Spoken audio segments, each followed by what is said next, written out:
Maintenant, troisième question. Y a-t-il une autorité fédérale?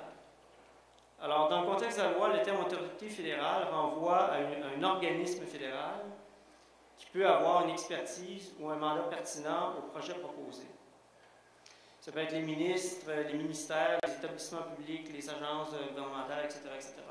Alors là, on sait bien, puisqu'on en a parlé tout à l'heure, que dans le cas de l'exploration, de l'exploitation des ressources en hydrocarbures, ce sont des offices il y a l'Office national et les offices provinciaux qui créés en vertu des ententes Canada, Terre-Neuve ou Nouvelle-Écosse, qui sont les autorités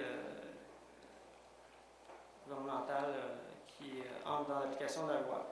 Maintenant, qu'est-ce qui déclenche l'application de la loi? Alors, le processus fédéral d'évaluation environnementale s'applique à chaque fois qu'une autorité fédérale a une responsabilité décisionnelle bien précise par rapport à un projet que l'on désigne, aussi à l'aide de l'expression élément déclencheur dans les cas d'une évaluation environnementale. Il s'agit particulièrement de situations lorsque l'autorité fédérale propose un projet, premièrement. Deuxièmement, accorde une aide financière à un promoteur pour l'aider à réaliser un projet. Autorise la cession par vente ou bail ou transfert de l'administration au contrôle du territoire domanial en vue de la mise en œuvre d'un projet, ou lors de la délivrance d'une licence, d'une autorisation, d'un permis conformément au règlement des dispositions législatives et réglementaires désignées en vue de permettre la mise en œuvre d'un projet. Maintenant, y a-t-il d'autres raisons pour effectuer une évaluation environnementale? Parce que même si un projet n'implique aucun des éléments déclencheurs de la loi que je viens d'énumérer, une évaluation environnementale peut être requise en vertu de la loi. Si le ministre de l'Environnement reçoit une pétition de la part de particuliers ou de parties intéressées demandant de renvoyer un projet à un médiateur ou à une commission d'examen et que le ministre pense que le projet peut avoir des effets négatifs importants sur l'environnement au-delà des limites entre le territoire domanial et les terres non fédérales, etc., etc. Alors, ça, c'est la partie un petit peu aride de la loi, mais quand on suit bien le cheminement, on est capable assez rapidement de déterminer si la loi s'applique ou pas. Ce qui, dans notre cas, évidemment, n'est pas un problème, on le sait. Bon. Alors, dans le cadre de la loi, il y a deux types d'évaluation environnementale qu'on peut faire, ou deux types d'études, si vous voulez. Il y a des projets qui sont assujettis à ce qu'on appelle un examen préalable, et d'autres qui sont assujettis à des études approfondies. Maintenant, je vous mets en garde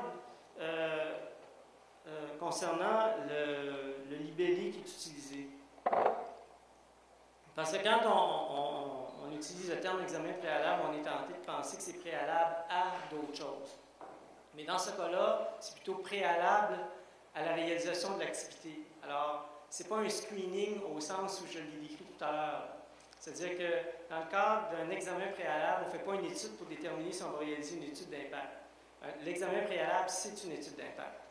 Et la différence entre l'examen préalable et l'étude approfondie, c'est la portée de l'étude qu'on va faire.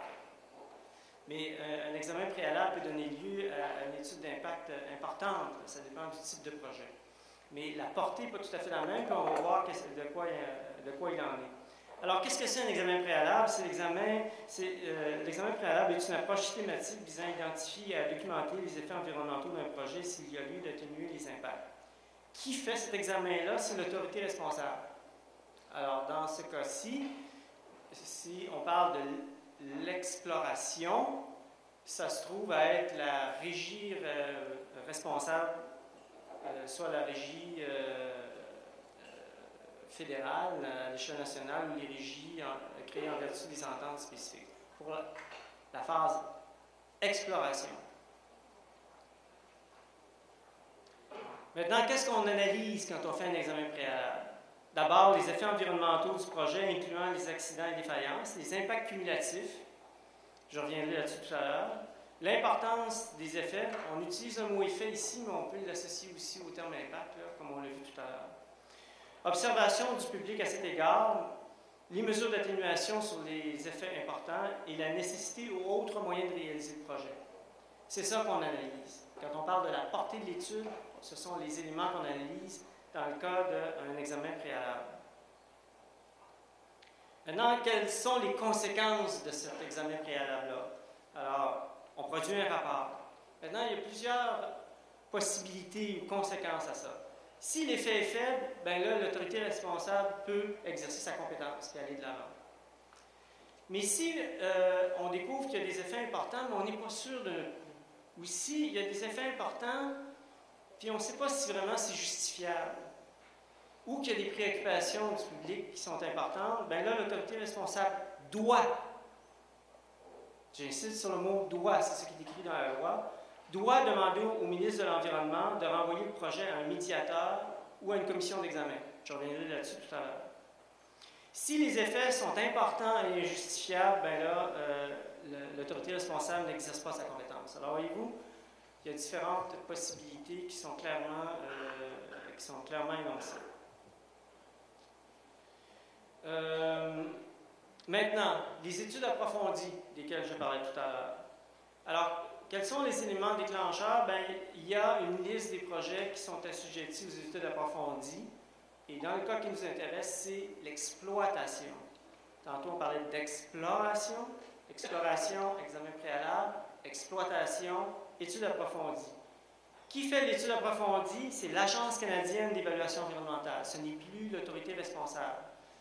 Mais je dois préciser que dans le cas du Québec, où il n'y a pas encore de dispositif de prévu, c'est la Régie de l'énergie à l'échelle nationale qui devient l'autorité responsable parce que c'est une exception à l'application de cette disposition-là.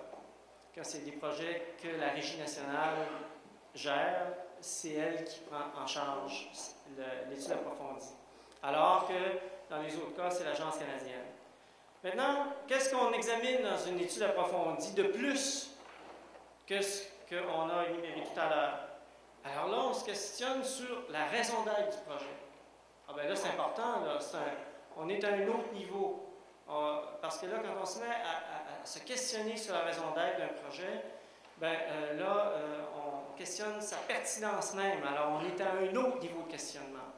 Dans la procédure québécoise, en audience publique, les gens peuvent se questionner là-dessus. Il n'y a pas de discrimination, il n'y a pas deux types d'études. On examine les solutions de réchange réalisables et leur effet, la nécessité d'un programme de suivi et ses modalités, enfin la capacité des ressources renouvelables risquant d'être touchées de façon importante de répondre aux besoins des générations futures. Alors ça, ces éléments-là s'ajoutent à ceux qu'on a énumérés précédemment. Alors donc, une portée plus large. Maintenant, qu'est-ce qui se passe? Une fois que l'étude est réalisée, bien, il y a un rapport d'étude qui est produit. Ce rapport-là est déposé au ministre fédéral de l'Environnement qui peut demander des renseignements supplémentaires ou prendre en compte des préoccupations avant de publier sa déclaration. Déclaration du ministre qui porte sur l'importance. Alors, il doit dire si oui ou non il considère que lui, comme ministre de l'Environnement, il considère qu'il y a des effets importants de ce projet-là. Là, le rapport et l'analyse du ministre retourne à l'agence, l'autorité responsable, qui, lui, doit répondre aux différentes demandes qui sont faites, soit en termes de mesures d'atténuation, de mesures de suivi, etc., etc. Il y a un agrément qui est fait de la part du gouverneur en conseil, et là, c'est seulement après tout ce processus-là que l'autorité responsable peut procéder et aller de l'avant. Alors, voyez-vous, il y a un processus plus lourd d'autorisation où là, le ministre de l'Environnement joue un rôle important. Maintenant, une des préoccupations majeures de la plupart d'entre vous, c'est comment on peut participer à tout ce processus-là. Oh mon Dieu, ça va vite, ça va vite. Alors, en ce qui concerne l'examen préalable, avant de donner au public, avant donc de rendre public l'examen préalable, l'autorité responsable doit donner au public la possibilité d'examiner le rapport puis de faire des observations à son égard. L'autorité responsable verse sur le site Internet une description de la portée du projet, des éléments à prendre en compte dans le cadre de l'examen préalable et de la portée de celui-ci. Avant de prendre sa décision, l'autorité responsable donne au public la possibilité d'examiner le rapport et tout document relatif au projet et de faire ses observations à leur égard et un avis suffisant sur cette possibilité-là. Donc, vous avez la possibilité de faire des commentaires sur l'examen. L'étude approfondie, alors l'autorité responsable donne un avis public encore là et offre la possibilité de faire des observations sur le projet et l'exécution de l'étude approfondie. Bien là, j'attire votre attention là-dessus, parce que s'il y a un moment où c'est pertinent d'intervenir, c'est là. S'il y a des questions que vous voulez soulever, que vous voulez qu'ils soient analysées, c'est là qu'il faut le faire. Parce que quand on arrive en commission d'examen plus tard, oui, la commission a de larges pouvoirs d'enquête et peut analyser des questions en profondeur, mais n'oubliez pas qu'on avance dans le temps aussi. Et il arrive souvent que c'est plus difficile d'analyser les problématiques que vous souhaiteriez soulever à ces étapes-là. Alors ça c'est important. C'est là que ça se fait, le cadrage de l'étude d'impact. C'est le temps d'en parler de vos préoccupations et de voir ce qui soit traité. Et une fois maintenant que le rapport d'étude approfondie, l'agence donne avis de la publication du rapport, et toute personne peut présenter à l'agence ses observations relativement au rapport, etc., etc. Alors, voyez-vous, avant le rapport pour déterminer le contenu de l'étude, après ça, quand le rapport est livré. Maintenant, commission d'examen et médiation. Si vous avez vu, vous vous souvenez tout à l'heure, l'autorité responsable, dans certaines circonstances, doit demander qu'elle soit une commission d'examen ou une médiation. Mais ce n'est pas la seule cas. C'est-à-dire qu'on soit dans le cadre des dispositions relatives à l'examen préalable aux études approfondies, l'autorité responsable peut demander à tout moment qu'il y ait une commission d'examen qui soit créée ou une médiation. Il le demande au ministre de l'Environnement qui renvoie le projet à un médiateur ou à une commission d'examen.